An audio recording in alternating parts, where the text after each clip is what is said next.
ओमज्ञानतिमिरान्धस्य ज्ञानाञ्जनशलाकया சச்சுரோன்மீலிதம் ஏன தஸ்மை ஸ்ரீ குரவே நமக. பகவானுடைய வருகை நோக்கம் சாஸ்திரங்கள்ல சொல்லப்பட்டிருக்கு. ஒவ்வொரு அவதாரமும் ஏதாவது ஒரு பக்தனுடைய விண்ணப்பத்துக்கு ஏற்ப நிகழ்ந்ததாக பார்க்கிறோம். பொதுவா ஒரு நாமம் அப்படின்னு எடுத்துக்கிட்டா அந்த நாமத்தை நினைச்சதும் அது சம்பந்தமான லீலையும் நமக்கு நினைவுல வர்றது உண்டு. யமுனை துறைவன் அப்படின்னா யமுனை கரையில லீலைகள் பண்ணார் கிருஷ்ணர். அவருடைய துறை அது. அவர் சம்பந்தப்பட்ட அத்தனையும் எளிமையானது அப்படிங்கிறதுனாலதான் மதுரா அப்படிங்கிற பேர் வச்சிருக்காங்க. மதுரா கிருஷ்ண ஜென்ம பூமி. நாமம் எளிமையானது, அவருடைய மொத்த ரூபமும் இனிமையானதாக வல்லபாச்சாரியார் பாடியிருக்கிறார். அதரம் மதுரம், வதனம் மதுரம், நயனம் மதுரம், இப்படி எல்லாம் இனிமை, ஊரே இனிமை. இத பாகவத்துல சொல்லும்போது கண்ணனுடைய திருமேனி ஒரு அழகு கூட்டம் அப்படின்னு சொல்லி, கூட்டமான அழகு. இத எத்தனை ஆயிரம் ஆண்டுகள் ஆனாலும் அதை நினைக்கிறது, பேசுறது, கேட்கறது, பாடுறது, இதனால என்ன லாபம் அப்படின்னு பார்த்தா பாகவதத்துல அதுக்கு பதில். அவருடைய ரூபத்தை யார் ரசிக்கிறாங்களோ அவங்களுக்கு இந்த நம்முடைய சுய ரூபம் இருக்க இதுக்கு முற்றுப்புள்ளி வரும். அவரை அலங்கரிக்கிறவங்களுக்கு உண்மையான ஒரு அந்தஸ்து கிடைக்கும். பகவத் தாசன் அப்படிங்கிற அலங்காரம் கிடைக்கும். யார் கிருஷ்ணருடைய விஷயங்களை கேட்டு அதன்படி நடக்கிறாங்களோ அவங்களுக்கு கர்ம வாசனை அப்படிங்கிற பீஜம் விதம் போக்கப்படுது. எல்லா ரீதியிலையும் ஒரு கிளீனிங் ப்ராசஸ். இனி பிறவி இல்லை அப்படிங்கிற மாதிரி நடக்குது. 84 லட்சம் விதமான யோனிகள்ல பிறந்த பிறகு அடுத்துதான் மனுஷரா பிறக்கிறோம். நம்ம ஒரு வண்டா இருந்தா கூட அதுக்கும் ஒரு அப்பா அம்மா உண்டு. ஒரு நாயா இருந்தாலும் அப்பா அம்மா உண்டு. பூனையோ கரடியோ குதிரையோ கழுதையோ எந்த யோனியில பிறந்தாலும் தாய் தந்தை உண்டு. ஆனா எப்போ குரு கிடைச்சிடுறாரோ அது இனி அப்பா அம்மா கிடையாது. இனி நேரா கிருஷ்ணர் தான் எல்லாம். கண்ணனும் ராதையும் தான் நமக்கு எல்லாம். அது மாதிரி அப்படித்தான் நம்ம லீலைகளை பார்க்கிறோம். ஒவ்வொரு பக்தரும் வேற வேற பாவனையில இருப்பாங்க. சிலருக்கு கிருஷ்ணன் குழந்தையாக்கம் தெரியுது, சிலருக்கு நாயகனா தெரியுது, சிலருக்கு நண்பனாக, சிலருக்கு ஆச்சாரியராக. இப்படி பாத்திரத்துக்கு தக்க கண்ணன் தன்னை ஈடு கொடுக்கிறார். அந்த அன்பு வடமொழியில ரசம் அப்படின்னு சொல்லப்படுது. என்ன மாதிரியான ரசமோ அதுக்கு தக்க தன்னை இணங்க செய்கிறார் கிருஷ்ணர். எல்லா ரசங்களும் பொருந்தும் இடமாக கிருஷ்ணர் இருக்கிறார். கோர்ட்ல நான் சொல்றதெல்லாம் உண்மை அப்படின்னு பேசுறதுக்கு பகவத்கீதையை தான் காட்டுறாங்க. அப்போ ஒரு திருடனுக்கு கூட கிருஷ்ணன் மாதிரி நான் திருட முடியாது அப்படின்னு தெரியும். அப்போ எல்லா ரசமும் பொருந்தும் இடமாக, அதனாலதான் கிருஷ்ணருக்கு ரசிக சேகர் அப்படின்னு பேர். பார்க்கடல் கடைகிற போது அதுலயும் ஒரு 3ஆம் பிறை சந்திரன் வந்ததெல்லாம் ஒவ்வொருத்தர் எடுத்துக்கிட்டாங்க. இந்த சந்திரனை சிவன் எடுத்து தலையில சூட்டிக்கிட்டார். அதனால அவருக்கு சந்திரசேகர்னு பேர். கிருஷ்ணர் ரசிக சேகரன், சிவன் சந்திரசேகரன். ராதா ரசசாகரம், கடல், அன்பின் கடல். 4 வயது இருக்கும்போது ராதா யசோதா சமைக்கும் போது கண்ணனுக்காக உதவிக்காக, அந்த சமையல் உதவிக்காக ராதா ராணி தினமும் நடந்து வருவாங்க. பர்ஷானாவில இருந்து நந்தகிராம் நடந்து வரணும். ரொம்ப தூரம், பாதை கிடையாது. அப்போ 4 வயது. அதனாலதான் அன்பின் சாகரம், அன்பு கடல், அன்பு நிதி அப்படிங்கிறோம். அன்பு அதை செலுத்தணும் அப்படிங்கிறதுக்காக இறைவன் நமக்கு இதயத்தை கொடுத்திருக்கிறார். இந்த இதயம் கண் 2 இருக்கு, காது 2 இருக்கு, ஆனா இதயம் ஒண்ணுதான் இருக்கு. ஏன்னா அங்க டூப்ளிசிட்டி இருக்கக்கூடாது. அன்புனா அன்புதான், அப்படி இருக்கணும். கல்வியின் பயனே ஒரு கட்டத்துல அன்புதான். அப்போ ஒரு முறை கிருஷ்ணர் ராதா அடைகிற சந்தோஷத்தை பார்த்து, என்னோட அதிகமா இவளுக்கு சந்தோஷம் இருக்கு, நான் தான் முழுமுதற் கடவுள், ஆனா என்னோட ஜாஸ்தி சந்தோஷம் ராதைக்கு இருக்குது. அந்த சந்தோஷத்துக்கு காரணம் என் மேல அவ அன்பு காட்டுறா. அதுல நான் ரொம்ப திருப்தி படுறேன். அந்த அன்பு செலுத்தி நான் படுற திருப்தியை பார்த்து அவன் ஆனந்தம் அடைகிறான். அப்போ அவ இடத்துல இருந்து நானும் நானாக இருந்து அவ இடத்துல இருந்து அந்த அன்பை காட்டி கிருஷ்ணன் அடைகிற சந்தோஷத்தையும் ராதை அடைகிற சந்தோஷத்தையும் ரெண்டையும் அனுபவிச்சு பாரு. இதுக்காக தான் கிருஷ்ணர் வந்தது, சைத்தன்யரா வந்து ஒரு பக்தனா இருந்து கிருஷ்ணனை தேடி ராதா தெரிஞ்ச மாதிரியே கண்ணனை தேடி அலைகிறான். இந்த அக்டோபர்ல தாமோதர மாசம் கோபியர்களோட பௌர்ணமிக்கு பகவான் நடனம் ஆடுறார். அந்த நடனத்தை பார்க்கறதுக்கு லக்ஷ்மி வைகுண்டத்துல இருந்து சில சமயங்கள்ல பௌர்ணமிக்கு பிருந்தாவனத்துக்கு வந்துடுவார். ஆகாயத்துல இருந்து பார்க்கிறார். அப்பதான் நாரதர் விஷ்ணு கிட்ட இதை சொன்னார். பௌர்ணமி தோறும் லக்ஷ்மி இங்க இருக்க மாட்டாங்க. அப்பதான் அவருக்கும் தெரியுது, ஆமா பிருந்தாவனத்துல ராச நடனத்தை பார்க்க எல்லாரும் போயிடுவாங்க, லக்ஷ்மியும் போயிடுறார். அப்போ விஷ்ணு நினைக்கிறார், வைகுண்டத்துல இல்லாத ஒரு சுவை பிருந்தாவனத்துல, அந்த சுவைய இங்க பெற முடியல வைகுண்டத்துல. அதனாலதான் இங்க இருந்து மெனக்கெட்டு அவ போறார். அந்த சுவை எத்தகையது, நானும் போய் பார்க்கணும் அப்படின்னு நினைக்கிறார் விஷ்ணு. அதை நாரதர்கிட்ட சொல்லும் போது நாரதர் சொல்றார், அப்படி நீங்க திடுதுப்புலாம் போக முடியாது, அவதாரங்களுக்கெல்லாம் ஒரு முறை இருக்கு. நீங்க அந்த கிருஷ்ணனை பார்க்கணும்னா அதுக்கு ஒரு பயம் இருக்கு. கிருஷ்ணனை இங்க வரவைங்க, நேருக்கு நேர் பாருங்க, அப்போ உங்களுக்கு தெரியும் அப்படிங்கிறார். அது மாதிரி ஒரு லீலை நடந்தது. ஒரு பிராமணனுடைய குழந்தை இறந்திருக்கும் போது அத விஷ்ணு தான் மறைச்சு வச்சிருக்கிறார். அந்த குழந்தையை மீட்கிறதுக்காக கிருஷ்ணரே அங்க போறார் வைகுண்டத்துக்கு.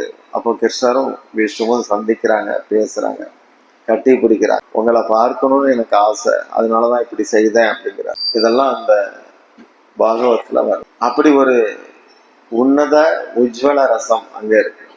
உயர்ந்த வைகுண்டம் உயர்ந்த கிரகம் தான், அங்க போனா திரும்ப வேண்டாம். ராமபிரான பிடிச்சிருந்ததுன்னா அதற்கேற்ற ஒரு ஸ்தலம் இருக்கு வைகுண்டத்துல. நரசிம்மரை பிடிச்சிருந்தவங்களுக்கு எல்லாம் அதுக்கேற்ற மாதிரி ஒரு பகுதி. மதுராபதி பிடிச்சிருக்குன்னா ஒரு பகுதி. கோலோகம் நடுவுல எல்லா ஆன்மீக வெளி ஆன்மீக ஸ்தலம் வந்து தாமரப்பூ நடுவுல கோலோகம் சொல்லப்படுகிற நடுப்பகுதி இருக்கு. அங்க கிருஷ்ணர் பசுக்களோட இருக்கிறார். கிருஷ்ணன் மேல யாருக்கு பிரேமை இருக்குதோ அவங்க எல்லாம் அங்க போறாங்க. ஒரு முறை கிருஷ்ணர் சொல்றார், நரசிம்மனா வாரது, வாமனரா வாரது, ராமனா வாரது, இப்படி நிறைய ரூபங்கள் வருது.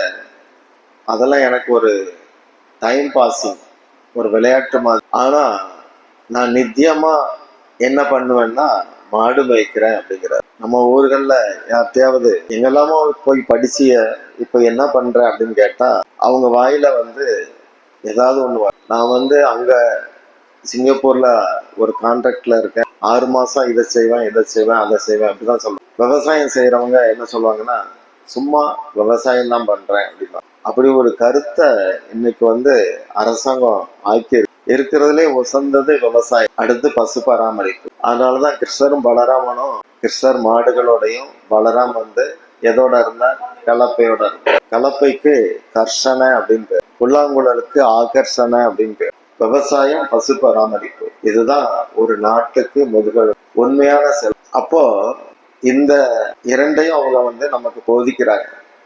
இது போன முறை கூட நான் சொல்லியிருப்பேன். ஒருத்தர் வந்து நான் என்னெல்லாமோ செய்வேன், சும்மா இருக்கும்போது விவசாயம் பண்றேன் அப்படிங்கிறார். ஆனா கிருஷ்ணன் சொல்றார், மாடு மேய்க்கிறதா எனக்கு நித்தியமான தொழில். மற்ற நேரம் போகல, சும்மா இருந்தாச்சுன்னா நான் வராகனா வருவேன், நரசிம்மரா வருவேன், வாமனரா வருவேன் அப்படிங்கிறார். தலைகீழா. ஏன்னா கிருஷ்ணருக்கு வந்து பசுக்கள் எவ்வளவு இஷ்டம் அப்படிங்கிறத நம்ம பார்க்கிறோம். முன்ன மன்னர்கள்லாம் புதுசா பதவி ஏற்றா முதல்ல மாட்டுக்கு தான் நிலம் எழுதுவாங்க, பசுக்களுக்கு தான் நிலம். மாட்டு தவணி அப்படி இருந்ததுதான்.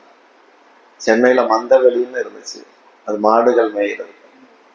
அதெல்லாம் அரசாங்கம் சொந்த வெளியாக்கிடுச்சு, வித்துட்டாங்க கள்ளத்தனம். இப்ப இருக்கிற அரசியல்வாதிகள்லாம் திருடர்கள் தான் அத்தனை பேர். பாகவத்துல இருக்கு.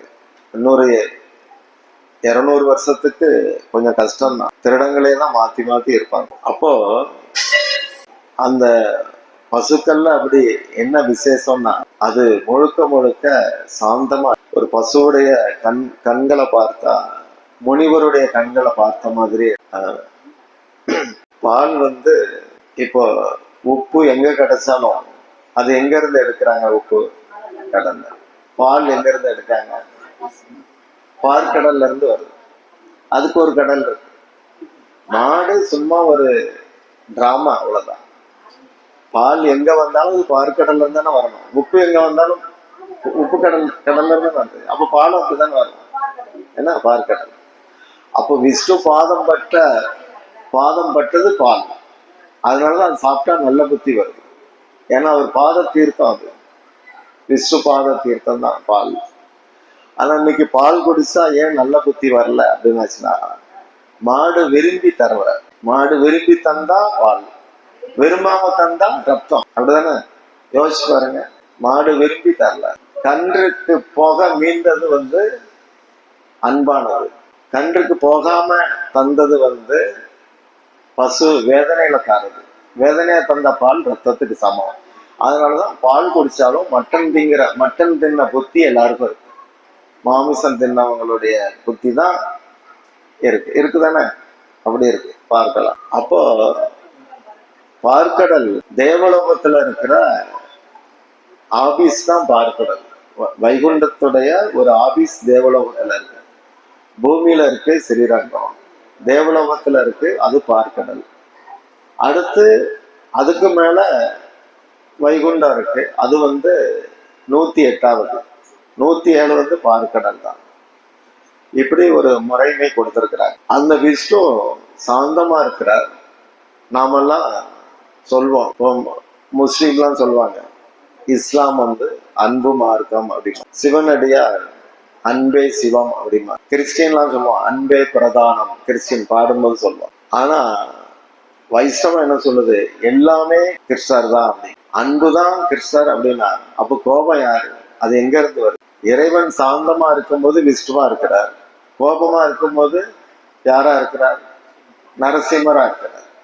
அப்போ கோபமும் இறைவன் தான். இறைவன் பஜனை கேட்கும் போது பாண்டரங்கன் ஆகிறார், சாப்பிடும் போது பூரி ஜெகநாதர் ஆகிறார், தூங்கும் போது எங்க போறார்? எங்கெல்லாமோ படுத்திருக்கிறார். திருவனந்தபுரம் இருக்கு, ரங்கநாதர் இருக்கிறார். கொஞ்ச நேரம் ரிலாக்ஸா படுக்கிறது தான் திருப்புல்லாணி ராமநாத். மங்களாரத்திக்கு திருப்பதி போயிடுறார். நடனம் ஆடணும்னா பிருந்தாவனத்துல இருக்கிறார், ராச நடனம். அப்புறம் நானோலக்கம் அப்படின்னு ஒண்ணு இருக்கு, ஆட்சியில உட்கார்ந்து விசாரிக்கிறது, என்ன நடந்தது, என்ன பண்றீங்க அப்படின்னு விசாரிக்கிறாரு. அது துவாரகா. ஒரே இறைவன் தான் எல்லா இடத்துலயும் இதெல்லாம் பண்ற. அப்போ இதுல பேதம் இல்லை. ஒரு இடத்துல ஒண்ணு பண்றார், அப்படி எடுத்துக்கலாம். இந்த பகவான அன்பால தான் அடைய முடியும் அப்படிங்கிறது நமக்கு நிரூபணங்கள் இருக்கு, பிரமாணங்கள் இருக்கு. சாஸ்திரம் எவ்வளவு பாராயணம் பண்ணாலும் கண்ணீர் வராது. ஆனா கிருஷ்ணர் கதையை படிச்சா கண்ணீர் வருது. காரணம் என்ன? அன்பிற்கு உண்டோ அடைக்கும் தான். அன்பு அப்படி வருது. ஸ்ரீரங்கத்துல ஒரு பக்தர் கீதை படிச்சார், பகவத்கீதை படிச்சுட்டு இருந்தார். தப்பா படிச்சுட்டு இருந்தார். போன தடவை சொன்னா அவருக்கு வாசிக்க உச்சாடனெல்லாம் தெரியாது. அவர் பாட்டு ஏதேனும் தானும் படிப்பாரு. ஆனா கண்ணீர் வரும். அவரை கிண்டல் பண்ணாத ஆளே கிடையாது. ஏன்னா ஸ்ரீரங்கம் பூரா நிறைய பண்டிதர்கள், எல்லாருக்கும் அப்போ அறிவு அவனை பார்த்து ஆச்சரியப்படுவாங்க. இவ்வளவு தப்பாவும் அதை விடமாட்டேக்கானே அப்படின்னு பாப்பா. சைதன்ய மகாபிரபு அங்க வந்தார். அவன் கண்ணீரோட படிக்கிறத பார்த்ததும் அவங்க கிட்ட உட்கார்ந்து, ஏன்பா அழுத, உனக்கு என்னாச்சு அப்படின்னதும், இல்ல எவ்வளவு பெரிய ராஜா கிருஷ்ணன், எவ்வளவு பெரிய மன்னன், அவ்வளவு பெரிய மன்னன் அர்ஜுனனுக்கு நான் உனக்கு வண்டி ஓட்டுறேன்னு சொல்லி டிரைவர் மாதிரி உட்கார்ந்து இருக்கிறாரு. தேர் ஓட்டுறது எப்படின்னா அதுல அனுபவம் உள்ளவங்களுக்கு தெரியும். கீழே தான் ஓட்டுறவர் இருப்பார், மேல எஜமான் இருக்காங்க. அப்போ இடது பக்கம் போனா என்ன செய்யணும்னா, அந்த எஜமான் கால் பெருவரில் வச்சு பின்னாடி அப்படி நிமிண்டணும். மாடுக்கு செய்யறாங்கல்ல, அது மாதிரி காலை வச்சு மிதிச்சு இந்த பக்கம் அப்படி திருப்பாங்க. அந்த வேலையை கிருஷ்ணர் பார்த்தார். இதை நான் நினைச்சு பார்த்தேன், எனக்கு கண்ணீரா வந்துட்டு அப்படிங்கிறார். அடுத்து சொல்ற, உள்ள அர்ஜுனா, நீ என்ன தவமெல்லாம் பண்றியோ, என்ன தானமெல்லாம் பண்றியோ, என்னென்ன செயல்கள் எல்லாம் பண்றியோ அத்தனையும் ஏன் நிமித்தமா பண்ணு, எனக்கு அர்ப்பணமா பண்ணு அப்படிங்கிறார். இதை பார்த்தது எனக்கு நெஞ்சே அடைக்குது சாமி அப்படிங்கிறார் அந்த கீதை படிக்கிறவர். ஏன்னா அப்பா திடீர்னு பையன்கிட்ட, நீ என்ன பண்ணாலும் சரி ஏன்னா எனக்கு தெரிஞ்சு பண்ணு அப்படின்னு சொன்னா என்ன அர்த்தம்? அவன் ஏதோ தப்பு பண்றான்னு. என் நாலேஜுக்கு இல்லாம ஏதாவது பண்ணிடாத அப்படின்னா அவன் ஏதோ லொல்லு பண்றான். அப்போ கிருஷ்ணர் வந்து இப்படி சொல்லும்படி நாம ஏன் நடக்கணும் அப்படின்னு சொல்லி நான் அழுதேன் அப்படிங்கிறார். அவருக்கு தெரியாம நாம ஏன் பண்ணணும்? அவரு தெரிஞ்சு பண்ண வேண்டியதானே. அவரு எனக்கு தெரியாம எதையும் பண்ணிடாத அப்படின்னு சொல்ற அளவுக்கு நான் ஏன் நடக்கணும்? ஏன் அர்ஜுனன் அப்படி இருந்தார்? அது ஒரு வருத்தம். அடுத்து சொல்றார், என்னையே சரணட, உன்னை நான் விடுவிக்கிறேன்னு கிருஷ்ணர் சொல்றார். நம்ம அவருக்கு உரியவங்க தானே. என்ன சரணடன்னு சொல்ற அளவுக்கு நாம ஏன் விலகி கிடக்கணும்? இதெல்லாம் எனக்கு வேதனையா இருக்கு அப்படின்னு சொல்லி அவரு வருந்தினார். அப்போ மகாபிரபு சொன்னாங்க, நீதான் அதை நல்லா புரிஞ்சிருக்கிற கீதைய. எவ்வளவு பேர் இருக்கிறாங்க, உனக்கு தான் நல்லா புரிஞ்சிருக்கு அப்படின்னு ஆசீர்வாதம் பண்ணார். பக்தி கிருஷ்ணருக்கே புரியாது. அதனாலதான் ராதை கிட்ட அந்த பொறுப்பு. யாராவது பக்தி பண்ணணும்னா ஆச்சாரியர், அப்படி கோபி, அப்படி ராதா, அப்படி போய் தான் கிருஷ்ணர்கிட்ட போகும். ஏன்னா கிருஷ்ணனை திருப்திப்படுத்துறது மட்டுமே தான் பக்தியில இருக்கு. எது கண்ணனுக்கு ஒவ்வாதோ பிடிக்காதோ அது பக்திக்குள்ள வராது. ஒரு மனைவி கணவன் மேல பாசமா இருந்தான்னா கணவனுக்கு பிடிக்காததை செய்ய முடியுமா? சாப்பிட முடியுமா? முடியாது. இதே போல கிருஷ்ணன் தான் எனக்கு எல்லாம் அப்படின்னு தெரிஞ்ச பிறகு கிருஷ்ணனுக்கு பிடிக்காததை செய்ய முடியுமா? முடியாது. அதைத்தான் குரு வந்து உணர்த்துறார். எதெல்லாம் கிருஷ்ணருக்கு பிடிக்கும்னு உணர்த்துறார். குருவுக்கு எப்படி தெரியும்? ஏன்னா அவர் பாரம்பரியத்துல இருக்கிறார். ராதையுடைய எண்ணமாக அவர் இருக்கிறார். ராதா எப்படி இருந்தாங்களோ அந்த கருத்தை செயல்படுத்த அவர் வந்திருக்கிறார். ஒரு முறை இஸ்கான் பிரபுபாதா வெளிநாடு போயிருக்கிற போது பத்திரிகையாளர் கேட்டாங்க, கூட்டத்தை பார்த்தீங்களா? லண்டன்ல கூட்டத்தை பார்த்தீங்களா? எவ்வளவு கூட்டம் உங்களை பார்க்கறதுக்கு? அவர் சொன்னார், இந்த கூட்டமெல்லாம் கிருஷ்ணனுக்குன்னா எனக்கு சந்தோஷம். நீங்க என்ன விஷயமா வந்திருக்கீங்க அப்படின்னு கேட்டாங்க. நீங்க மறந்ததை நான் சொல்ல வந்திருக்கிறேன். நாங்க எதை மறந்துட்டோம்? கடவுளை மறந்துட்டீங்க இல்லையே. இங்கேயும் நிறைய சர்ச்செல்லாம் இருக்கு. நாங்கெல்லாம் போய் வேண்டுறோம், இயேசு கிட்ட வேண்டுறோம். அப்ப அவர் சொன்னார், இயேசு என்ன சொன்னார்? கொல்லாதிரு அப்படின்னாரு. நீங்க கொன்னு திங்கிறீங்க, அப்ப நீங்க மறந்துட்டீங்க, அதை நான் நினைவுபடுத்த வந்திருக்கேன் அப்படின்னாரு. இன்னொரு தடவை பத்திரிகையாளர் கேட்டாங்க, நீங்க ஒரு சன்னியாசி இப்படி ஆடம்பரமான விமானத்துல வந்து ஆடம்பரமா கார்ல போறீங்க, ஒரு சன்னியாசிக்கு இது அவசியமா அப்படின்னு கேட்டாங்க. அவர் சொன்னார், இது ஆடம்பரம்னு உனக்கு யார் சொன்னது? இரும்பு தகரத்துல ஒரு டப்பா மாதிரி செஞ்சு வச்சுட்டு அதுல என்ன கூட்டிட்டு போறது எவ்வளவு கேவலம் தெரியுமா எனக்கு? நான் கடவுளுடைய பிரதிநிதி. இந்தியாவுடைய ஜனாதிபதி அமெரிக்கா வராருன்னா அமெரிக்க ஜனாதிபதி அவரை வரவேற்கணும். அப்படி ஜனாதிபதி வர முடியாத பட்சத்துல, இந்தியாவில இருந்து வர முடியாத பட்சத்துல தன்னுடைய பிரதிநிதியா யாரையாவது அனுப்புவார், ஒரு வேலைக்காரனை கூட அனுப்புவார். அப்போ அந்த ஜனாதிபதிக்குள்ள அதே மரியாதையை அந்த வேலைக்காரனை கொடுத்து அனுப்பணும். ஏன்னா அந்த நாட்டுக்கு தரப்படுகிற மரியாதை. இதே போல இறைவனுடைய ராஜ்யத்திலிருந்து இறைவன் வர முடியாத பட்சத்துல அவருடைய பிரதிநிதி அனுப்புறார். அப்படி நான் வந்திருக்கிறேன். நீங்க தங்கத்துல ரத்தனத்துல கார் செய்து என்னை கூட்டிட்டு போனீங்கன்னா ஓரளவு பரவாயில்லன்னு சொல்லலாம். வெறும் தகர டப்பால போட்டு புகை வர்ற டீசலை ஊத்தி அதுல கூட்டிட்டு போயிட்டு இது ஆடம்பரம்னு சொல்றீங்களே. தர்மர் யாகம் நடத்தும் போது யூஸ் அண்ட் த்ரோ தட்டா தங்கத்தட்டு கொடுத்தார். லட்சக்கணக்கில் சாப்பிட்டாங்க. சாப்பிட்டுட்டு தட்டை தூர போடுற மாதிரி கொடுத்தார். அதெல்லாம் தங்கத்தட்டு. தேவிக்கு கல்யாணம் நடக்கும்போது 10,000 யானைகளா, குதிரைகளா, மாடுகள்லாம், பசுக்கள் எல்லாம் தானம் பண்ணாங்க. அந்த பசுக்களுக்கெல்லாம் கழுத்துல ரத்தின மாலை, முதுகுல ரத்தின அங்கி, காலில் வெள்ளி கொலுசு, கொம்புல தங்கத்திலே ஒரு குப்பி மாதிரி போட்டிருக்கு. இப்படி ஆயிரக்கணக்கில் கொடுத்தாங்க. எங்க நாட்டுல மாடுகளையே நாங்க அப்படி வச்சிருந்தோம், பசுக்களையே, குதிரைகளை அப்படி வச்சிருந்தோம். நீங்க வெறும் ஒரு டப்பா காரை செஞ்சுட்டு எங்களை இப்படி சொல்றீங்களே, இதெல்லாம் எனக்கு பத்தாது, ரொம்ப அசிங்கம் அப்படின்ட்டு அவன் பேசவே இல்லை. இப்படி வைஷ்ணவம் புரிஞ்சிக்க முடியாது. சனத்குமாரர்கள் 4 பேர் இருந்தாங்க. சனத்குமாரர்கள் அவங்களுக்கு வைகுண்டம் பார்க்கணும்னு ஆசை. ஆனா கடவுளுக்கு உருவம் இல்லைங்கிற தத்துவத்துல வளர்ந்தவங்க. வயசு 60,000 வயசாச்சு. ஆனா உலகமே பார்க்காம தியானத்துல இருந்ததுனால உடம்பு 4 வயசு மாதிரி, ட்ரெஸ் கிடையாது, ஒண்ணும் கிடையாது, 4 வயசு தோற்றம். ஆனா 60,000 வருஷம் முடிஞ்சிருச்சு. ஏதோ வைகுண்டம்னு சொல்றாங்களே, அதை போய் பார்க்கலாம் அப்படின்னு சொல்லி போனாங்க. அப்போ வாட்ச்மேன் விடல, ஜெய் விஜய் உள்ள விடல, தடுத்தாங்க.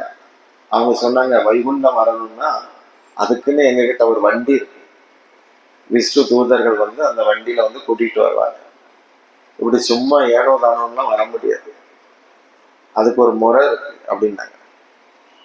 அப்ப இவங்க பேச அவங்க பேச வாக்குவாதம் ஆயிடுச்சு. அப்ப விஷ்ணு தூதர்கள் கோபத்துல விட முடியாதுன்னா விட முடியாது, என்ன பண்ணுவீங்க அப்படின்னு கோபத்துல சொல்ல இவங்களுக்கும் கோபம் வந்துருச்சு. 60,000 வருஷம் அவங்க கோபப்பட்டதே கிடையாது. ஆனா இப்ப கோபம் வந்துருச்சு. கோபத்துல பூமியில தான் கோபம், தாபம், காமம், குரோதம் இதுக்கெல்லாம் உண்டு. வைகுண்டம் எவ்வளவு பெரிய இடம், அங்க கூட கோபம் இருக்கா? பூமியில உள்ளதை ஏன் வைகுண்டத்துல செலவு பண்ணிட்டு இருக்கீங்க, பேசாம பூமிக்கு போங்க அப்படின்ட்டாங்க. பூமியில போய் பிறந்து உங்க கோபத்தை காட்டுங்க அப்படின்னு சபிச்சிட்டாங்க. அப்ப ஏதோ சத்தம் கேட்கன்னு சொல்லி விஷ்ணு வந்தார், வேகமா வந்தார். வரும்போது அவர் பாதத்துல துளசி இருந்துச்சு. அப்போ காற்று வீசி அந்த துளசி வாசனை இந்த 4 முனிவர்கள் மூக்குல போய் விழுந்தது. துளசி வாசம், அந்த வாசம் பட்ட உடனே கடவுளுக்கு உருவம் இல்லைங்கிற கருத்து மாதிரி கடவுள் ரூபத்தோட இருக்கிறார், அவர் பாதம் பட்ட துளசியில இருந்து இந்த வாசனை வருது அப்படின்னு சொல்லி அந்த நறுமணத்திலே அவங்களுக்கு பக்தி கிடைச்சிருச்சு. அந்த வாசனை, துளசி வாசம் பட்டாலே பக்தி வரும்னு சொல்றாங்க. அப்போ அந்த வாசனையில விஷ்ணுவையும் பார்த்து அப்படி பொத்துன்னு விழுந்தாங்க. விஷ்ணு ஓடி அவங்கள எழுப்புறார். அப்போ பகவான் கேட்டார், என்னுடைய இந்த வைகுண்ட ஸ்தலத்துல இப்படி ஒரு சம்பவம் நடந்திருக்க கூடாது, நீங்களும் சபிச்சிட்டீங்க, அவங்களும் கோபப்பட்டாங்க, இப்படி ஒண்ணுங்க நடந்திருக்க கூடாது, உங்களுக்கு அவங்க ஏற்படுத்தின அவமதிப்பு என்னாலேயே ஏற்பட்ட மாதிரி நான் வருத்தப்படுறேன் அப்படின்னு சொன்னார் விஷ்ணு. அப்போ இவங்களுக்கு என்ன சொல்லன்னு புரியல சனத்குமாரர்களுக்கு. சனத்குமாரன் சொன்னாங்க, நாங்க உங்க பாதங்கள்ல பெரிய அபராதம் பண்ணிட்டோம், உங்க பாதத்துல குற்றம் செய்துட்டோம் அப்படின்னாங்க. அந்த பாதத்தையே பார்த்து சொல்றாங்க. அப்ப விஷ்ணு சொன்னார், என்னுடைய பாதத்துல ஒண்ணுமே கிடையாது, ஆனா உலகம் பூரா அத்தனை பேரும் என் பாதத்தை தியானம் பண்ணி என் பாதத்தை உரு போட்டு வச்சிருக்காங்க, தனிப்பட்ட முறையில எனக்கு அப்படி எந்த சக்தியும் கிடையாது அப்படின்னு சொல்றாரு. இப்போ விஷ்ணு சொன்னார், எந்த காரணத்தால இந்த சம்பவம், இந்த சாபம் சம்பவிச்சிருக்குன்னு பார்த்தா கோபம்தான் காரணம். இவங்க கோபப்பட்டாங்க. நான் கண்ணாடியை பார்த்து கோபப்பட்டா கண்ணாடியில சாந்தமாவா தெரியும், அதுல கோபமா தெரியும். இவங்க கோபப்பட்டாங்க, அதனால நீங்க கோபப்பட்டீங்க. அப்போ எந்த கோபத்தால இவங்க பூமியில பிறக்கணும்னு சாபம் வந்துச்சோ அதே கோபத்தை பயன்படுத்தி இவங்க என்கிட்ட வரட்டும், அது மாதிரி செய்யுங்கன்னு சொன்னாங்க. அதனாலதான் அவங்க அசுரனா பிறந்து விஷ்ணுட்ட கோபப்படுற மாதிரியே வாழ்ந்து விஷ்ணு அடைகிறாங்க. இது நம்ம பாகவத்துல பார்க்கிறோம். கிருஷ்ணரை பொறுத்த வரைக்கும் அப்படின்னா, உங்களுக்கு எது திறனா இருக்கோ அந்த திறமையே கிருஷ்ணர்கிட்ட கொடுத்தா போதும். நல்லா பாடுறாங்களா, கிருஷ்ணனா பாடுங்க. நல்லா தாளம் போட்டுங்களா, கிருஷ்ணர் பாட்டுக்கு தாளம் போடுங்க. நல்ல கவிதை எழுதுறீங்களா, கிருஷ்ணரை எழுதுங்க. வால்மீகி எழுதினார். நல்லா பாத்திரம் தைக்கிறீங்களா, கோயில் பாத்திரங்களை தைங்க, கோயிலை பெருக்குங்க. என்ன திறன் இருக்கோ அது பகவானுக்கு சமர்ப்பியுங்க. முழு நேரமாகவும் இருக்கலாம் கடவுள்கிட்ட. தன்னுடைய திறமையை மட்டும் கொடுக்கலாம். தன்னுடைய அதுவும் முடியாதவங்க தன்னுடைய சம்பாத்தியத்திலிருந்து கொடுக்கலாம். மூணும் சேவை தான். மூணுக்கும் அனுமதி இருக்கு. எது தோதோ அதை பார்த்துக்க வேண்டியது. இந்த கடவுள் நமக்கு கொடுத்திருக்கிற சொத்து காலம்தான், பணம் கிடையாது. காலம்தான் சொத்து. ஒருத்தருக்கு 50 கோடி சொத்து இருந்தது, பிசினஸ் 50 கோடி இருந்தது. திடீர்னு தீப்பிடிச்சிருச்சு. தீப்பிடிச்சதுல 25 கோடி நஷ்டமாயிடுச்சு. 25 கோடி நஷ்டமாயிடுச்சு. அவர் வருத்தமா இடிஞ்சு போய் உட்கார்ந்து இருக்கிறார். 10-15 நாள் ஆச்சு சாப்பிட்டு. என்னுடைய குடோன் தீப்பிடிச்சிருச்சு, எல்லாம் நஷ்டமாயிருச்சு அப்படின்னு நொந்து போய் உட்கார்ந்து இருக்கிறார். என்ன பண்ணன்னு தெரியல. அதே ஊர்ல ஒருத்தன் ஓட்டாண்டி, ஒண்ணும் கிடையாது, காட்டு வழியா போனான். திடீர்னு ஒரு சூட்கேஸ், ஒரு பெட்டி கிடைச்சது. அதுல 25 கோடி புதையல் இருக்கு, பணம் இருக்கு. இந்த ஆளு 25 கோடி எரிஞ்சு போச்சு. எரிஞ்சு போனதை நினைச்சு 15 நாளா இவர் தூங்கல. அவன் சும்மா போனவனுக்கு 25 கோடி பெட்டியில கிடைச்சது. ஒண்ணும் இல்லாதவனுக்கு அது கிடைச்சதுனால அந்த சந்தோஷத்துல அவனுக்கும் 15 நாளா தூக்கம் வரல. அப்போ தூக்கத்துக்கு எது காரணம்? தூக்கத்துக்கு புரியுதா? பணம் கிடையாது, மனசுதான். இப்ப எனக்கு பிடிக்காதது நடந்தா எனக்கு வருத்தமா இருக்கு. எனக்கு பிடிச்சது நடக்கல, அப்பவும் வருத்தமா இருக்கு. அப்போ வருத்தம் எங்க இருக்கு? மனசுலதான் இருக்கு, பொருள்ல இல்லை. சில பேரை பார்த்தா எனக்கு வயிறு எரியுதுன்னு சொல்றாங்க. அப்ப வயிற்றெரிச்சல் அங்கேயா இருக்கு? எனக்குள்ள இருக்கு. அது வெளிப்பட ரிமோட் மாதிரி அவர் இருக்கிறார். புரியுதா? டிவி இருக்கு, ரிமோட் உங்க கையில இருக்கு. கொஞ்ச நேரம் சிரிப்பு பார்க்கணும்னா வடிவேலு பார்க்குறீங்க. கொஞ்ச நேரம் சண்டை படம் பார்க்கணும்னா புருஸ்லி படம் பார்க்குறோம். கொஞ்ச நேரம் அழலான்னு தோணுது, அப்போ கலைஞர் டிவியை வைங்க, நிறைய அழலாம். நிறைய தொடர் இருக்கும், அப்படிதானே? அதை பார்த்து அப்படி சன் டிவி அவங்களுக்கு வேலையே எல்லாரும் அள வைக்கிறது தான். ராவணன்னா அள வைப்பவன்னு அர்த்தம். அந்த சொல்லிதான் பார்ப்பாங்க. அதை பார்த்து அழுதுகிட்டே இருப்பாங்க அந்த தொடர்ல. என் பக்கத்துல ஒருத்தர் அப்படி உட்கார்ந்து அழுதுட்டு இருந்தார், அப்படி இறந்துட்டார் படம் பார்த்துக்கிட்டு. அப்போ நான் 8 படிச்சேன். அப்போ அந்த ரிமோட்ல உலகம் வந்து டிவி, ரிமோட்ல எல்லாமே இருக்கு. நான் வந்து மனசுதான் எனக்கு ரிமோட்டா இருக்கு, உலகத்தை நான் டிவியா வச்சிருக்கிறேன். இப்போ கிருஷ்ணர் கீதையில தெளிவா சொல்றார் அர்ஜுனன்ட்ட, வேதம் முக்குணங்களால் ஆனது, திரைபுண்யா விஷயா வேதா, 3 குணங்களால் ஆனதுதான் வேதம். உலகமும் முக்குணங்களால் ஆனது, ஜட இயற்கை முக்குணங்களால் ஆனது 2. மனசும் 3 குணங்களால் ஆனது அப்படிங்கிறார். அப்ப மனசு, உலகம், வேதம் 3ம் ஒண்ணுதான். இப்போ மனது முக்குணங்களால் ஆனது, வேதம் முக்குணங்களால் ஆனது, சாஸ்திரமும் உலகமும் 3 குணங்களால் ஆனது. ஆனா இந்த 3 குணங்களுக்கும் அப்பாற்பட்ட என்ன நீ புரிஞ்சுக்கணும், என்கிட்ட வரணும்னா நீயும் இந்த குணங்களுக்கு மேல வா அப்படிங்கிறாரு. நான் எப்படி மேல இருக்கிறேனோ அந்த தளத்துக்கு நீ வந்தா தானே என்ன புரிஞ்சுக்க முடியும். இல்லாட்டி எப்படி தெரியும்? முடியாது. நாம உலகத்துல இருக்கிறோம், தப்பு இல்லை. ஆனா உலகம் மனசுக்குள்ள இருக்கக்கூடாது. மனசுக்குள்ள என்ன இருக்கணும்? கிருஷ்ணர் இருக்கணும். அதுதான் வாயினால் பாடி மனத்தினால் சிந்திக்க அப்படிங்கிறாங்க. மனசு வந்து கண்ணனை சிந்திக்க, கிருஷ்ணனை சிந்திக்கிறது. கிருஷ்ண சிந்தனை வந்து ஸ்தூல உடம்ப அவருடைய அலங்காரத்தை ரசிக்கும் போது ஸ்தூல உடம்புக்கு முற்றுப்புள்ளி. ஸ்தூலன்னா அந்த பரு உடல். கிருஷ்ணரை சிந்திக்கும் போது சூட்சும உடல் உள்ள இருக்கு, அதுக்கு முற்றுப்புள்ளி வரும்.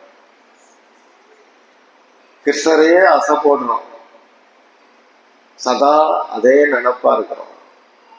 அப்போ காரண சரீரம்னு ஒண்ணு இருக்கு. பிறப்புக்கு காரணமா ஒரு சரீரம் இருக்கு, அதுக்கு வாசனை ஒரு காரணம், அதுவும் முடிவுக்கு வந்துடும்.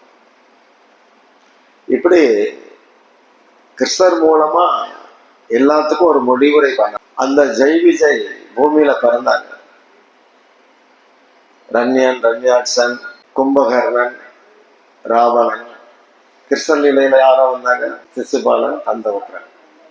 கம்சன் கிடையாது. நிறைய பேர் கம்சனை நினைப்பாங்க. சிசுபாலன், தந்தவக்ரன். அப்போ முதல்ல நரசிம்மர் வதம் பண்ணார், அடுத்து ராமர் வதம் பண்ணார், அப்புறம் கிருஷ்ணர் வதம் பண்ணார். கிருஷ்ணர் பண்ற செயல்தான் முடிவுரை, அதான் பூர்ண அவதாரம். மற்றதுல தொடர்கதை இருக்கு, இங்க தொடரல, முடிவு அதோட சரி. இப்போ இந்த ஜெய் விஜய் வைகுண்டத்துல வாட்ச்மேனா இருந்துட்டு கீழே வந்தாச்சு. இப்ப அது வரைக்கும் அங்க யார் வாட்ச்மேன் வேலை பார்க்கறது? வேற 2 பேரை போட்டாச்சு. அப்ப இவங்க 2 பேருக்கும் பக்தியை கொடுக்கலாம் அப்படின்னு ஒரு முடிவாகி இந்த 2 பேரும் சைத்தன்ய மகாபிரபு லீலையில ஜெய் விஜயா வராங்க. இந்த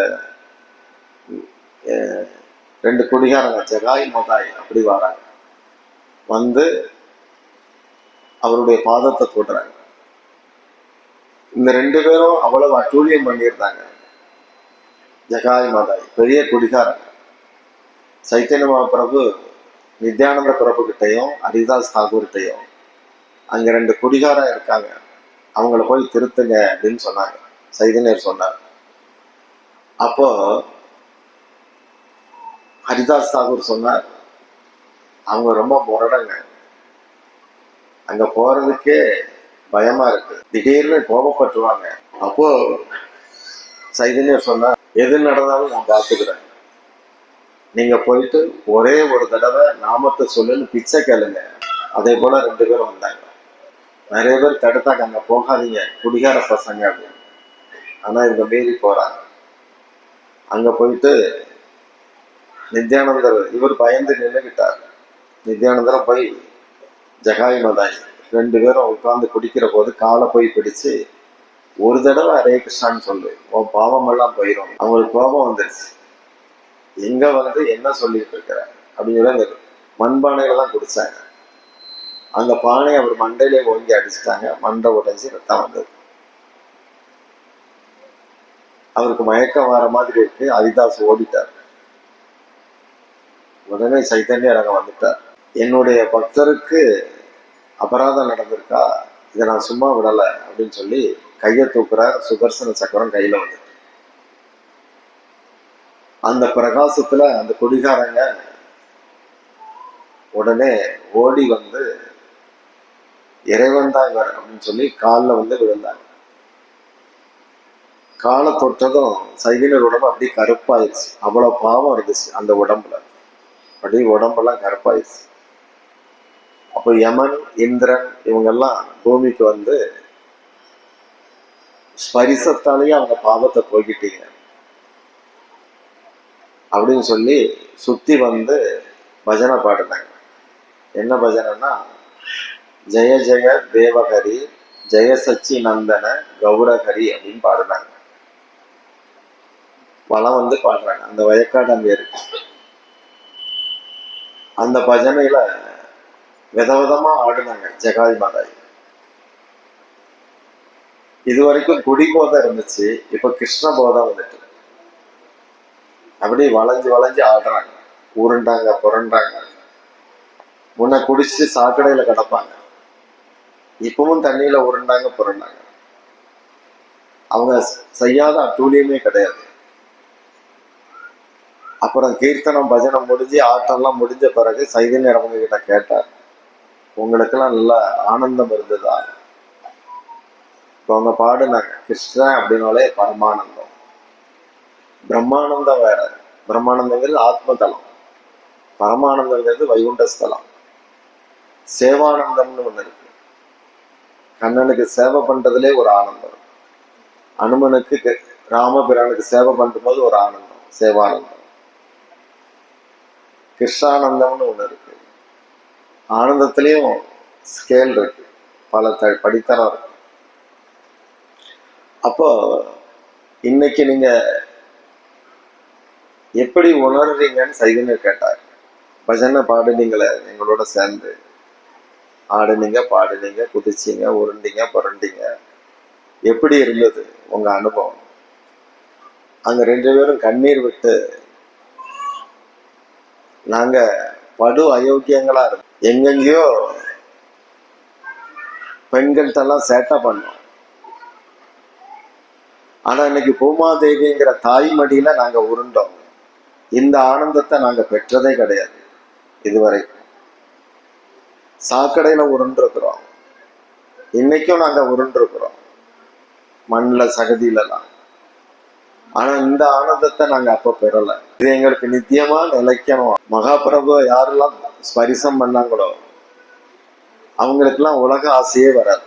அதனாலதான் நாம சைத்தன்யர் மூலமா போறோம் கிருஷ்ணத்தை. ஜராசந்தன் இருந்தான், ஜராசந்தன் அவனுக்கு கிருஷ்ணனை கொல்லணும்னு ஆசை. ஜராசந்தனுக்கு சில அசுரர்கள்லாம் கிருஷ்ணரை கொல்லணும்னு நினைச்சிருக்கிறாங்க.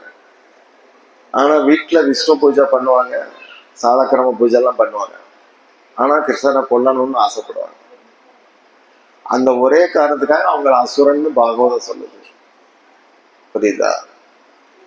இதே போல நிறைய பேருக்கு இன்னைக்கு கிருஷ்ணரை பிடிக்கு, சைதன்யரை பிடிக்கல. அப்ப என்ன அர்த்தம்? அசுரன் தானே அர்த்தம். விஸ்வ பிடிக்குது, கிருஷ்ணரை பிடிக்கல, அவங்கள சாஸ்திரம் அசுரன் சொல்லுது. இப்ப கிருஷ்ணரை பிடிக்குது, சைதன்யரை பிடிக்கல, அதுவும் அசுரத்தனம் தான். அதோட மோசமான ஒரு அசுரத்தனம் இருக்கு. என்னன்னா, சைதன்யரை பிடிக்கும் ஆனா நாமும் சொல்ல மாட்டோம் ஒழுங்கா, அதுவும் அசுரத்தனம் தான். இப்படிதான் நம்ம பார்க்கணும். இதுதான் ஆன்மீகம், ஆன்மீக பார்வை. அப்போ நாமம் தர்ற ஆனந்தம் இருக்கு. ஒருத்தி பரதநாட்டியம் நல்லா ஆடுறான்னு வச்சுக்கோங்க, எல்லாரும் ஆடியன்ஸ் எல்லாம் தூங்கிக்கிட்டு இருந்தா அவன் எப்படி ஆடுவான்? எரிச்சலாயிரும் அவனுக்கு. அவங்க கைதட்டி ரசிச்சாச்சுன்னா, இப்ப நீங்களாம் கைதட்டினீங்க ரசிச்சீங்க, அப்போ பாடுற ஆசை வருது. இதே போல அவனுக்கு ஆடுற ஆசை வரும். இதே போல நாம நமக்கு எல்லாம் செய்ய ஆசைப்படுது. நீங்க ரசிகர் ஆனா அது நர்த்தனம் ஆடும், நாக்குல நடனம் ஆடும், தன்னுடைய டேலண்ட பூரா கொட்டும். நாமும் எல்லாம் செய்ய தயார். ஆனா நீங்க அதுக்கு ரசனை உள்ளவரா மாறுனா அது செய்யும். இப்படி சில சச்சிதானந்த பக்தி வினோத் தாகூர் எழுதியிருக்கிறாங்க. நாமம் சிந்தாமணி அப்படிங்கிறார். சிந்தாமணின்னு ஒரு கல் இருக்கு, சிந்த பண்ணதெல்லாம் தரக்கூடிய மணி சிந்தாமணி. ஆங்கிலேய மணின்னு ரூபாய்க்கு பேர் வச்சது காரணம் அது காஸ்ட்லி, அதனால மணின்னு பேர் வச்சான். மணிங்கிறது சமஸ்கிருதம். மணினா மன்னர்கள் கிரீடத்துல நடுவுல இருக்கும், அதுக்கு மணின்னு பேரு. எதெல்லாம் வசதியோ அது மணி. அதனால பிள்ளைங்க கொஞ்சம் கண்ணே மணியே அப்படிங்கிறோம். யாராவது வேற மாதிரி கொஞ்சுறாங்களா? பிளாஸ்டிக்னு கொஞ்சுவோமா, ரப்பர்னு கொஞ்சுவோமா, அலுமினியமேன்னு கொஞ்சுவோமா? மாட்டோம். என் ராஜா அப்படிங்கிறோம் பிள்ளைய. வீட்டுல ஒன்றும் இருக்காது, வசதியே இல்லை, என் ராஜா நீ தாண்டா நாட்டை ஆள பிறந்த அப்படிங்கிறோம். உடனே அந்த குழந்தை சிரிக்குது. உடனே அம்மா கிள்றா, கீச்சங்காட்டுறா. உடனே ஆஹான்னு சிரிக்குது. அப்புறம் திடீர்னு சிரிப்பை நிறுத்திட்டு திருன்னு முழிக்குது. உடனே அம்மா என்னடா முழிக்கிற திருட்டு பயலை அப்படின்னு திரும்ப கிள்றா. இப்போதான் ராஜாங்க அப்பவும் சிரிச்சுது, திருட்டு பயலைனாலும் அப்பவும் சிரிக்குது. அதனாலதான் இயேசு கூட சொன்னார், உங்க மனசு குழந்தையாட்டம் இருந்தா கிறிஸ்தவத்தை போயிருவீங்கன்னாரு. இயேசுவும் கிறிஸ்தவத்தான் சொன்னார். அதனாலதான் அவரை கொல்லணும்னு அலைஞ்சாங்க. அது நல்லா படிக்கிறவங்களுக்கு அது தெரியும். இங்க உள்ள கிறிஸ்தவெல்லாம் அரசியல் பண்ண வந்தவங்க, நாட்டை கொள்ளையடிக்க வந்தவனே பாதிரியார் ஆயிட்டான். உண்மையிலே அந்த உபநிஷத் கதைகள் எல்லாம் இயேசு பேசுறாரு. 12 வருஷம் இந்தியாவில் இருந்து கத்துக்கிட்டு அதை பேசினார். அவங்களுக்கு அதுக்கு பொறுக்க முடியல, இவரை காலி பண்ணணும்னு நினைஞ்சாங்க. அப்போ அந்த கிருஷ்ண அப்படிங்கிறது ரொம்ப ரொம்ப உயர்ந்த ஆனந்தம். கிருஷ் அப்படின்னாலே ஆனந்தம் தான். ந அப்படின்னா அதுக்கு நிகரே இல்லை உலகத்துல, அப்படி ஒரு ஆனந்தம். ஆத்மாவுடைய அடையாளத்தை சொல்லும் போது சத் சித் ஆனந்த அப்படின்னு சொல்றாங்க. ஆத்மாவுடைய தன்மையை சொல்லும் போது அடையாளம் வந்து தாசன், தொண்டன். சத் சித் ஆனந்த. சில பேருக்கு அந்த பிரம்மானந்தம் பிடிக்குது, அது வந்து சத் அப்படிங்கிற நிலையில உள்ளது. சில பேருக்கு பரமாத்மா சம்பந்தமான ஆனந்தம் பிடிக்குது, யோக நிலை, அது வந்து சித். அதனாலதான் சித்தி பவர்லாம் அவங்களுக்கு வரும் யோகிகளுக்கு, சத் சித்.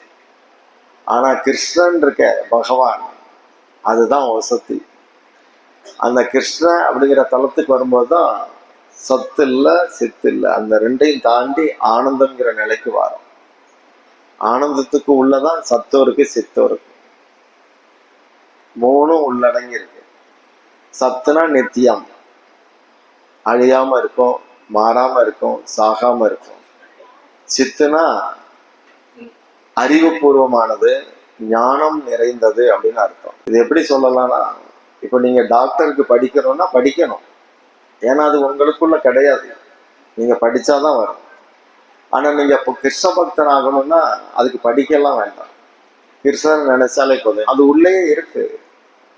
ஆனா துணி போட்டு மூடி இருக்கு. என்ன துணி எல்லாம் போட்டிருக்கு? உடல் பற்று, உறவு பற்று, உடைமை பற்று, உலக அறிவு, நான் நினைக்கிறேங்கிற அகந்த திமிரு, 5 துணி போட்டு மூடி இருக்கு. அப்போ சிவில் இன்ஜினியர் ஆகணும்னா படிக்கணும், ஏன்னா அது ஆத்மாவுக்கு சம்பந்தம் இல்லாதது, உள்ள இல்லை, அதனால கொண்டு வரோம். ஆனா கிருஷ்ணனுக்கு தொண்டு செய்யணும், பக்தி பண்ணணும் அப்படின்னு அது உள்ள ஆல்ரெடி இருக்கு, உறக்க நிலையில மூடப்பட்டு கிடக்கு. அதை திறக்கணும், திறக்கிறதுக்கு தான் சாதனை. அது திறந்த பிறகு இனி செய்யற சாதனை எல்லாம் பிரேமையை தரக்கூடியதா மாறிடுது. ஒரே விஷயம்தான், முதல்ல கிளீன் பண்ணுது, அடுத்து 2வது ஸ்தாபனம் பண்ணுது, 3வது தொண்டு செய்ய வைக்குது, அதுக்கப்புறம் அந்த பிரேமையை திளைக்க வைக்குது. கோபியர்கள் எல்லாம் கண்ணனை தேடி காட்டுல அலையிற போது சந்திராவளி பார்த்தா, இங்க பாருங்க கீழே கால் தடம் இருக்குது, ராதா கால் தடமும் இருக்கு, கண்ணன் தடமும் இருக்கு, வாங்க அதை மிதிக்காம அப்படி ஸ்டெப் பை ஸ்டெப்பா வாங்க, அப்படி போறாங்க. அடி பிரதர்சனம். கொஞ்ச தூரம் தள்ளி கிருஷ்ணன் கால் தடம் மட்டும் இருக்கு, கொஞ்சம் ஆழமா பதிஞ்சிருக்கு. அப்போ ஒருத்தி சொல்றா, ராதைக்கு நடக்க முடியல, அதனால கண்ணன் தூக்கிட்டு நடந்திருக்கிறார், அதான் ஆழமா பதிஞ்சிருக்கு, மிதிக்காம நடங்க அப்படின்னு நடந்து வந்தாங்க. அப்படி வந்து ஒரு குறிப்பிட்ட வனத்துக்கு வந்ததும் இதுக்குள்ளதான் இருக்கிறாங்க, வெளியே நின்று நம்ம பாடுவோம், கண்ணன் வரட்டும்னு சொல்லி பாடுறாங்க. அப்போ பகவான் வாரார். இது கார்த்திகை மாசம் நடந்துச்சு, அடி பிரதட்சணமா கண்ணனை தேடி போனது. அதனாலதான் கார்த்திகை மாசம் எல்லாரும் கோயில்ல அடி பிரதர்சனம் நடக்கிறாங்க. திருவண்ணாமலையில நடக்கிறாங்களா, அதெல்லாம் அந்த ராசலீல சம்பவம் தான். அதே அந்த மாதுரிய அன்பு வாத்சல்ய அன்பு ரீதியில யசோதைட்டே நடந்தது. யசோதா கண்ணனுக்கு தலை சீவறதுக்கு கூப்பிடுறா. வாடா தலை சீவலாம் அப்படின்னா அது வலிக்கும் அப்படின்னு ஒரு போகல. சின்ன பிள்ளைல வலிக்குது அப்படின்னு. அப்போ யசோதா சொல்றா, ராதாலாம் எவ்வளவு ஸ்டைலா சீவியிருக்கா பாரு, எல்லாரும் தலை சீவிருக்காங்க, நீ ஒருத்தன் தான் இப்படி பறட்ட மாதிரி வச்சிருக்க முடியாது. அப்போ கிருஷ்ணன் வந்து ஒரு காக்காவை வாய் பார்த்துட்டு இருக்கிறாரு. ஒரு காக்கா அங்க நின்றுகிட்டு இருக்குது. அதை பார்த்தா யசோதா, அங்க பாரு காக்கா கூட தலை சீவி இருக்கு அப்படிங்கிறா. காக்காவுக்கு முடி நல்லா சீவி விட்ட மாதிரி இருக்கும். காக்கா கூட தலை சீவி இருக்கு பாரு. உண்மையிலே பறவைகள் தலை சீவும் தினமும், அது நமக்கு தெரியாது. எண்ணெய் தைக்கும். எண்ணெய் தைச்சு பார்த்துருக்கீங்களா? கோழி எண்ணெய் தைச்சு பார்த்துருக்கீங்களா? டெய்லி எண்ணெய் தைக்கும். அது காத்தால எழுந்ததும் அப்படி திரும்பி நின்று வாளுக்கு அடியில ஒரு மொட்டு மாதிரி ஒண்ணு இருக்கா, அதுல வாயை வச்சு உரியும். கோழி சாப்பிட்றவங்களுக்கு அது தெரிஞ்சிருக்கும். அதுல இருந்து எண்ணெய் லீக் ஆகும், எண்ணெய் வரும். அந்த எண்ணெயை உரிச்சு ஒவ்வொரு இறகலையா இப்படி எடுத்து விடும். அது எதுக்குன்னா தண்ணி பட்டா வடிஞ்சு விடணும், மழை பெஞ்சா நனையக்கூடாது. எல்லா பறவைகளும் எண்ணெய் தைக்கும். மனுஷங்க தான் ஒழுங்கா தைக்கிறது இல்லை, சாம்பு தைக்கிறாங்க. அப்படிதானே? மனுஷன் எல்லா தப்பும் பண்றாங்க. அப்போ அந்த காக்கா இவ்வளவு அழகா தலை சீவி இருக்கு, நீ தான் இப்படி இருக்கிறாங்க வா அப்படின்னு சொல்லி பிடிச்சி இழுக்கிறாங்க. எழுத்து மடியில கிடத்தி யசோதா சொல்றா, அண்டங்காக்காவா இரு, தப்பு இல்லை, பிண்டங்காக்கா இருக்காத. பிண்டம் போடுறாங்கல்ல செத்தவங்களுக்கு, அதை திங்கிறதுக்கு ஒரு தனி காக்கா இருக்கு. இதே மாதிரி நீ வீடு வீடா போய் திங்கிறிய, அதை விடு, நான் கொடுக்கறத மட்டும் தின்னு. அண்டங்காக்கா வந்து எல்லா காக்காவும் கூப்பிடும் கொடுக்கும்போது. காக்கிட்ட அண்டங்காக்கா கிட்ட ஒரு குணம் என்னன்னா, குழந்தை கையில வடை இருக்கு இல்ல தேங்காய் இருக்குன்னா படக்குன்னு பிடிங்கிட்டு போயிடும். தென்னை மரத்துல போய் ஒளிச்சு வச்சிடும். எங்கேயாவது மரத்துல ஒளிச்சு வச்சுட்டு அப்புறமா நிம்மதியா உட்காந்து ரகசியமா திங்கும். அதே காக்காவை சோத்து அள்ளி போட்டு கூப்பிட்டாச்சுன்னா அது என்ன செய்யுது, எல்லா காக்காவையும் அதுவும் கூப்பிடுது. அப்ப அதுல என்ன அர்த்தம் இருக்கு? எப்பவுமே பாவத்தை அவன் வந்து அனுபவிக்கணும், புண்ணியத்தை எல்லாருக்கும் அனுபவிக்க கூப்பிடணும். இன்னைக்கு கிறிஸ்தவம் பூரா நம்ம பாவத்துக்காக இயேசு செத்தாருன்னு சொல்றாங்க. நீ பாவம் பண்ணா காக்கா மாதிரி நீயே தனியா அனுபவி. ஏன் இயேசு ஒரு அப்பாவியை போய் கொல்ற, அவர் தலையில ஏன் சுமத்துற? பாவம் பண்றது நீ, அனுபவிக்கிறது ஒரு சாதுவா, அது கூடாது அப்படிங்கிறார். அப்போ காக்கைக்கே அந்த குணம் இருக்கு. அதனாலதான் சாஸ்திரங்களை காக்காவுக்கு ஒரு முக்கியத்துவம். காக்கைக்கு வந்து ஆயுள் கிடையாது, அது பாட்டுக்கு இருந்துகிட்டே இருக்கும். அதுக்கு 4 ஜெனரேஷன் 5 ஜெனரேஷன் கூட தெரியும், சந்ததி பூரா தெரியும். அதனாலதான் யார் வரப்போறாங்கிறத அதை கண்டுபிடிச்சிருது. இது இன்னாருடைய சொந்தக்காரன் வரப்போறான், அதான் காக்கா கூவுது அப்படின்னு சொல்றாங்க. காக்கா கத்துது, கரையுது, விருந்தாளி வரப்போகுது, அதுக்கு தெரியும். நீங்க வந்து இறந்தவங்களுக்கு பிண்டம் கொடுக்கும் போது என்னாரு பிண்டம் கொடுக்கற ஒரு மெத்தட் இருக்கு. 3 உருண்டை பிடிப்பாங்க, அப்படிதானே? உருண்டை வச்சிருப்பாங்க. அதுல ஒண்ணு மட்டும் கரைக்க மாட்டாங்க, மாத்தி மாத்தி விடுவாங்க. அது வந்து நடப்பு ஜெனரேஷனுடைய வாரிசு, அதை இப்பவே கரைக்க கூடாது. அதனாலதான் அவங்க சொல்லுவாங்க, சுடுகாட்டுக்கு முன்ன பின்ன போனாதான் தெரியும் அப்படின்னு. அது என்னதுன்னா அந்த பிண்டம் கரைக்கிற ட்ரிக்ஸ சொல்றாங்க. சரியா? ஒண்ணு வந்து இருக்கிற ஆளுக்கு ஏன் கரைக்கணும், இல்லாத ஆளுக்கு தானே கரைக்கணும். அப்போ அதுல ஒரு ட்ரிக்ஸ் அப்படி வச்சிருக்கிறாங்க. ட்ரிக், அந்த காகம் வந்து அந்த முன்னோர்களை தெரிஞ்சுட்டு கரையுது. அது வந்து கூப்பிடுது, அது இன்ஃபார்ம் பண்ணுது. அது தெரியுது இன்னார் வராங்க, இன்னார் போறாங்க, யாரு, அந்த வம்சாவளி பூரா அதுக்கு தெரியும். காக்கைக்கு, மாடுகளுக்கும் தெரியும். மாடு வந்து ஏன் நம்மளை மோந்து பார்க்குதுன்னா, உடம்புல என்ன பலவீனம் இந்த ஆளுக்கு இருக்கு, அது வந்து அம்மா மாடு வந்து பிள்ளைய மோந்து பார்த்ததும் அம்மா கண்டுபிடிச்சிருவா. சளி பிடிக்க போகுது, காய்ச்சல் வரப்போகுது, அதெல்லாம் அம்மாவுக்கு தெரியுதா? பிள்ளையோட அவ தூங்குவா அம்மா. சில சமயம் திரும்பியே படுத்துருவா. குழந்தை அந்த பக்கம் பார்த்து கிடக்கும், அம்மா அந்த பக்கம் பார்த்து கிடப்பான். மின்னல் வெட்டும், மழை பெய்யும், அதையெல்லாம் தாண்டி அம்மா தூங்குவா. ஆனா குழந்தை சின்னதா சிலுங்கின உடனே படக்கன் கை அப்படி பின்னாடி போகும். அது எப்படி போகுது? அப்போ ஆள் மனதுல ஒரு இணக்கம் இருக்கு. தாய்க்கு சேயோட இணக்கம் இருக்கிற மாதிரி நமக்கு ஒரு ஆழமான தொடர்பு கிருஷ்ணரோட இருக்கு. புரியுதா? அப்போ அந்த உணர்வு மையம் அப்படின்னு சொல்லுவாங்க. அதை ஒரு இடத்துல இப்போ 100 பேர் ஒரு ஹால்ல படுத்திருக்கிறாங்க, எல்லாரும் ஒரு கோயில்ல படுத்திருக்கிறோம். அப்ப வெளியே நின்று யசோதான்னு ஒரு குரல் கொடுத்தா யாரு எந்திரிப்பா? யசோதா மட்டும்தான் எந்திரிப்பாங்க, எல்லாரும் எந்திரிக்க மாட்டாங்க. யசோதா எந்திரிக்காட்டி யாராவது உன்னை கூப்பிடுறாங்க போன்னு கூப்பிடுவாங்க. அப்போ ஏன் நீங்க மட்டும் எந்திரிக்கீங்கன்னா, காது உயிரோட அது முழிச்சிருக்கு. அப்படி கடவுள் அப்படி படைச்சிருக்கிறார். நாமத்தை சதா கேட்கணும் அப்படிங்கிறதுக்காக காதை திறந்தே வச்சிருக்கிறார். நாமம் காதுல விழணும் அப்படிங்கிறதுக்காக. அப்ப அந்த நாமம் காதுல விழும்போது அவங்க எழுந்திரிச்சிடுறாங்க. அதனாலதான் காதை செல்வத்தில் செல்வம், செவி செல்வம்னு வள்ளுவர் சொன்னார். உயர்ந்தது அது செல்வம். கடவுளையே காட்டும், கடவுள்கிட்டே கொண்டு சேர்க்கக்கூடியது காது. மற்றதெல்லாம் லேது, கொண்டு சேர்க்காது. அப்படிதான் தெலுங்குல லேது, அது கண் கொண்டு சேர்க்காது. காதுதான். முதல்ல குருகிட்ட போய் கேளு. பரணி பாதையன பரிப்பிரஸ்டேன கீதையில கிருஷ்ணர் சொல்றாரு. முதல்ல சிரவணம், நல்லா கேளுங்க. காது மூலமாகவே கடவுள்கிட்ட போயிடலாம். காதுல ஆரம்பிச்சு காதல்ல போய் முடியும். கிருஷ்ணரை விரும்புறது மாதுரியத்துல போய் முடியும். அப்போ யசோதா அந்த வாத்சல்ய அன்புல பையனை கொஞ்சும் போது அப்படி சொல்றாங்க. காது குத்து மூலிக்காதுன்னு சொல்ல போறாங்க, இங்க வா அப்படின்னு ஒண்ணு ஒன்னா சொல்லி சொல்லி இதெல்லாம் ஆழ்வார் பாடல்ல பாடுறார். இந்த மாதிரி கிருஷ்ண பக்திங்கிறது ஒரு பரஸ்பரம் இருக்கு.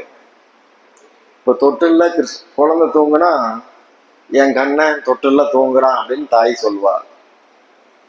நாராயணர் தூங்குறாருன்னு சொல்ல முடியாது, அது மரியாதைக்குரிய போஸ்ட். அப்போ அந்த கிருஷ்ணங்கிறது எதனால ஆனந்தம்னா, அந்த பரஸ்பரமா நீங்க அணுக முடியுது. உங்க தாத்தா நீதிபதியா இருந்தா கோர்ட்ல போய் தாத்தான்னு கூப்பிடக்கூடாது, வெளியே அனுப்பிடுவாங்க. வீட்டுல அவர் மடியில ஏறி உட்காரலாம், விளையாடலாம், அவரு முடிய பிடிச்சி இழுக்கலாம், சட்டையை பிடிச்சி இழுக்கலாம், ஏன்னா உங்க தாத்தா. ஆனா அங்க போயிட்டு தாத்தான்னு கூப்பிட்டா அங்க எப்படி கூப்பிட்டான்னா, மாண்பு மிகு மேன்மைக்குரிய, யுவர் ஹானர், மரியாதைக்குரிய, அப்படிதான் பேசணும். அங்க போயிட்டு அப்படி உறவு கொண்டாடக்கூடாது. இதே மாதிரி கிருஷ்ணருங்கிறது மஃப்டி, விஷ்ணுங்கிறது டியூட்டி. அங்க அங்கேயும் சில ரசம் செலுத்தலாம், அன்பு செலுத்தலாம். அதுலயும் பிரேமம் உண்டு, குறைச்சல் இல்லை. ஆனா அதுல அடையிற ஆனந்தத்துக்கும் இதுல அடையிற ஆனந்தத்துக்கும் வித்தியாசம் இருக்கு. இப்போ ஒரு எஜமான் முன்னாடி நீங்க கை கட்டி நிக்கிறீங்க, கொஞ்சம் பொறுத்து கால் உழையுது, அப்போ கால் நீட்டணும்னு தோணுது. இப்போ உங்களுக்கு கால் வலிக்குது, கால் நீட்டணும்னு தோணுது. அப்ப நீங்க கொஞ்சம் சுதந்திரமா இருக்கணும். அந்த சுதந்திரம் வைகுண்டத்துல சிரமம். கோலோகத்துல கண்ணனோட இஷ்டத்துக்கு இப்போ நண்பர் ஆனோம்னு ராமர் குகனை கெட்டி பிடிச்சார், அனுமனை கெட்டி பிடிச்சார், சுக்ரீவனை கெட்டி பிடிச்சார். அதுவும் நட்பு தான். ஆனா கிருஷ்ணர் நண்பர்கள்ட்ட எப்படி இருந்தார்? கிருஷ்ணரை கீழே போட்டு மேலே ஏறி உட்கார்ந்துருப்பாங்க, உருளுவாங்க, பொருளுவாங்க, அடிப்பாங்க, தூக்கிட்டு ஓடுவாங்க. இந்த இது ரொம்ப இன்னும் தொடர்பு அதிகம் உள்ளதா இருக்கு கிருஷ்ண பக்தி. இத மகாபிரபு இதைத்தான் வெளிக்கு உணர்றார். அது கிருஷ்ணர் என்ன சொல்றார்? வீட்டுல தினமும் யாகம் நடக்கும். அப்பப்போ யாகம் நடக்குது வீட்டுல, கிருஷ்ணர் வீட்டுல. சின்ன பிள்ளையில வலுக்கட்டாயமா உனக்கு அசுரனோட தொல்லை வருது, இங்க உட்காரு யாகத்துல அப்படின்னு கிருஷ்ணரை உட்கார வச்சிருவாங்க. அப்போ கிருஷ்ணனுடைய ஃப்ரெண்ட்ஸ், நண்பர்கள் எல்லாம் கதவு இடுக்கு வழியா அப்படி பார்த்துட்டு நிற்கிறாங்க, எப்போ கண்ணன் வருவான், ஓடலாம், விளையாடலாம் அப்படின்னு. இவருக்கு யாகத்திலே பார்வை இல்லை, அந்த கதவுக்குள்ளே பார்க்குறாரு, யாரெல்லாம் வந்திருக்கா, அவன் வந்துட்டானா, இவன் வந்துட்டானா, பேரெல்லாம் ஞாபகம் வச்சு பார்க்குறாரு. இன்னொரு கதை விடுக்கொழியா கோபியர்கள்லாம் இருக்காங்க, ராதா கோபியர்கள்லாம். அதை கிருஷ்ணர் சொல்றார், இப்படி எத்தனையோ சடங்குகள்லாம் பண்றாங்க, என் மனசு அதுல உட்காரல, என் புத்தி பூரா அவங்க பின்னாடியே போகுது. அப்போ அதுல என்னதான் இருக்கு அதை நான் பார்க்கணும் அப்படின்னு சொல்லி நான் சைதன்யரா வாரேன் அப்படிங்கிறார். மகாபிரபுவா வாரார். அந்த அன்பு பரிவர்த்தனை உடனே இங்க கிருஷ்ணரை எடக்கு முடக்கெல்லாம் பண்ணல. இங்கேயும் பயபக்தி இருக்கு, மரியாதை இருக்கு, அனுஷ்டானம் எல்லாம் இருக்கு. ஆனா குறிக்கோள் கண்ணனோட நாங்க இருக்கணும், கண்ணனோட இருக்கணும். அதுதான். அதைத்தான் மகாபிரபு சிக்ஷாசகத்துல மத் பிராண நாதசுசை ஏவனா பங்க, என்னுடைய பிராணநாதன் நீர் அப்படின்னு சொன்னார். போன தடவை கூட நான் சொல்லியிருப்பேன். சகோரன்னு ஒரு பறவை இருக்கு, சகோரன். அந்த பறவை நிலாவில இருந்து வரக்கூடிய கதிரை சாப்பிடும். நிலவின் கதிர் அதுக்கு உயிர். அதைத்தான் அது அப்படி உறிஞ்சிக்கிடும். அப்போ சந்தோஷத்துல பௌர்ணமி அன்னைக்கு அது பயங்கரமா உற்சாகமா கத்தும். ஏன்னா அன்னைக்கு நிறைய கதிர் கிடைக்குது. அப்ப அமாவாசை அன்னைக்கு என்ன பண்ணும்? நிலாவே இல்லை, அன்னைக்கு கத்தி கத்தியே செத்தே போயிடும். அந்த மாதிரி சைதிகர் கதர்றார், கிருஷ்ணா உன்னை பார்க்காத சூழல் எனக்கு சூனியமா இருக்கு அப்படிங்கிறார். நயனம் காலத் அஸ்ருதாரையா வதனம் கத்கதர் உதயாயிரா புலகேர் நிஸ்லாம் அபுகதா தவநாம கிரகணே பவிஷதி யுகாயுதம் நிமேசேனா சத்துசா பிராவருஷாயுதம் சூன்யாயுதம் ஜெகத் சர்வம். உலகம் போல எனக்கு சூனியமா தெரியுது அப்படிங்கிறார். யுகாயுதம் நிமேசேனா, நிமிஷம் யுகம் மாதிரி போகலாம். உங்களுக்கு பிடிச்ச ஆளை 2 பேர் காதலிக்கிறாங்கன்னு வைங்க, ஒரு இடத்துல சந்திக்கணும் முடிவு, அங்க போய் இவன் காத்து நின்னா வராத நேரம் அவனுக்கு யுகம் மாதிரி இருக்கும், அப்படிதானே? வந்துட்டா புசுக்குன்னு போயிடும், அப்படிதானே? அது மாதிரி சைதன்ய சொல்றார், யுகாயுதம் நிமிஷேனா, யுகங்கள் மாதிரி இருக்கு. உங்களை பார்க்காட்டி எனக்கு ஒவ்வொரு நிமிஷமும் யுகம் மாதிரி போகுது. இந்த உலகமே எனக்கு சூனியமா இருக்கு அப்படிங்கிறாரு. சூன்யாயுதம் ஜெகத் சர்வம் கோவிந்த விரகேனமே, கோவிந்த விரகத்துல நான் இப்படி ஆயிட்டேன் அப்படிங்கிறாரு. இந்த மாதிரி இருக்குங்கிறாரு. அப்பதான் இதை சொல்றாரு, அந்த பறவையாட்டம் நான் கதறேன். நீர் கெட்டி பிடிச்சாலும் சரி, இல்லை பிடிக்கலன்னு சொல்லி எட்டி உதைச்சாலும் சரி, எனக்கு காட்சி தந்தாலும் சரி, காட்சி தராம மறைஞ்சு நின்னாலும் சரி, நிபந்தனையே இல்லாம நீங்க தான் எனக்கு நாதன் நாயகன் அப்படிங்கிறார். இப்படி ஒரு பக்தன் இருக்கணுங்கிறார். இதைத்தான் சில பிரபுபாதா பக்தி சித்தாந்த சரஸ்வதி கோஸ்வாமி தாக்கூர் என்ன சொன்னாங்கன்னா, ஒரு உண்மையான சீடன் உலகத்திலையும் என் குருவுடைய பாதத்துக்கு கீழே இருக்கிற தூசி இருக்க உலகத்துக்கும் விடுபடுத்தக்கூடிய தகுதி அந்த தூசிக்கே உண்டு. அந்த தூசிக்கு உயர்ந்ததாக இந்த உலகத்திலே எனக்கு எதுவுமே பெருசு கிடையாது. எனக்கு என் வார்த்தை, குருவுடைய வார்த்தை தான் பெருசு. அந்த வார்த்தையை பின்பற்றி நான் நரகத்துக்கே போகக்கூட தயார் அப்படிங்கிற மனப்பாங்குக்கு வரணும் ஒரு சீடன் அப்படின்னு எழுதியிருக்கிறார் சில பிரபுபாதா பக்தி சித்தாந்த சரஸ்வதி கோஸ்வாமி தாக்கூர். நாமெல்லாம் அந்த மார்க்கத்துல இருக்கிறோம். அந்த அளவுக்கு நம்பிக்கை உள்ளவங்களாக நாம இருக்கிறோம். ஹரே கிருஷ்ணா.